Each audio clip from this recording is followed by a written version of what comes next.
Questa vertenza noi la seguiamo già da 9 anni, dal 2014, in realtà parte dal 2013, quando seguendo queste famiglie delle forze dell'ordine che ci avevano interpellato per questioni inerenti al condominio, veniamo a conoscenza che la Regione aveva perso la proprietà dell'immobile. Questo immobile era stato realizzato e comprato dalla Regione con, diciamo, in forza di una legge del 1985 dalla Fasano, ed era stato poi assegnato alle forze dell'ordine, ai vari corpi delle forze con regolare concorso, quindi 60 famiglie avevano avuto l'immobile. La Regione perde il procedimento iniziato dalla Fasano perché non aveva pagato l'intera cifra nell'acquisto, mancava il 15%, quindi è condannata alla perdita dell'immobile e a pagare 18.000 euro al mese fino a quando non consegna tutti gli appartamenti. Quindi una cosa folle, scandalosa, perché sembra un sistema. Detto questo, inizia questo calvario per le famiglie a cui viene chiesto immediatamente di lasciare gli immobili. Naturalmente noi denunziamo tutta la vicenda, ma soprattutto sindacalmente seguiamo le famiglie.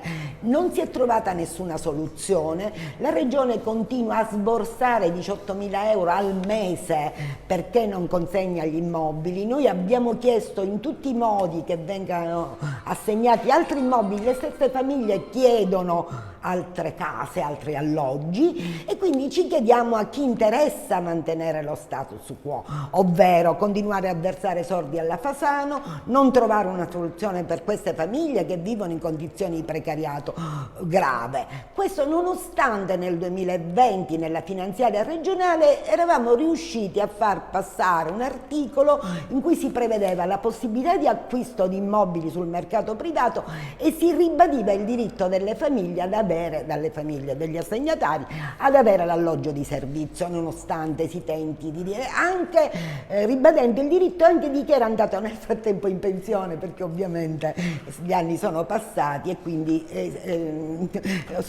gli assegnatari sono cresciuti. Quindi siamo in questa situazione. In più la Regione, il Presidente della Regione è anche stato nominato con un procedimento curatore del patrimonio e custode del patrimonio fino a quando non restituisce gli immobili alla Fasano. Quindi è una situazione intricata e paradossale. Noi ribadiamo, uno, il diritto alle famiglie ad avere un alloggio e una vita dignitosa. E secondo punto, pensiamo che su questa vicenda faremo un esposto alla Procura della Repubblica, vada fatta a questo punto chiarezza fino in fondo. Più che altro perché la situazione permane. Ci chiediamo ancora come mai non sia stato allora fatto appello al procedimento iniziato dalla Fasano. Per questo dico un sistema, perché non si è fatto l'appello? Significa che nei fatti doveva andare così, ma purtroppo dura ancora questo sistema. Non è, diciamo, una cosa antica del passato, no, perché le famiglie sono ancora, temono da un momento all'altro di essere sfrattate. Sono in questa situazione in cui la nota della Regione è già arrivata 3 volte nel corso dei 9 anni. Poi il sindacato ha fatto un lavoro duro, anche l'avvocato, e quindi siamo qui, denunziamo la cosa. Nei prossimi giorni sarà fatto l'esposto e continueremo a seguire. Ovviamente ci interessa che la vicenda abbia una rilevanza, perché crediamo che sia arrivato il momento di chiuderla.